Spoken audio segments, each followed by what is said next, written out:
स्वागत है हमारे ज़िंदगी थम जा चैनल पर। अभी तक आप मुझसे जुड़े नहीं हैं, प्लीज़ जुड़ जाइए।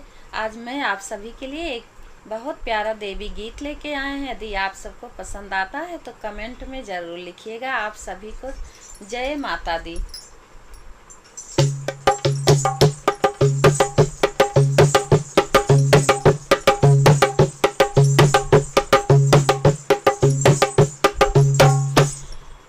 अड़हुल के फुलवा में कौन गुण हो, मैया गइली उलू भाई।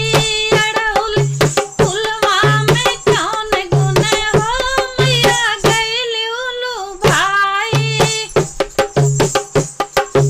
गइली उलू भाई, मैया गइली उलू भाई। गइली उलू भाई, मैया गइली उलू भाई। अड़हुल के फुलवा में कौन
माता दी।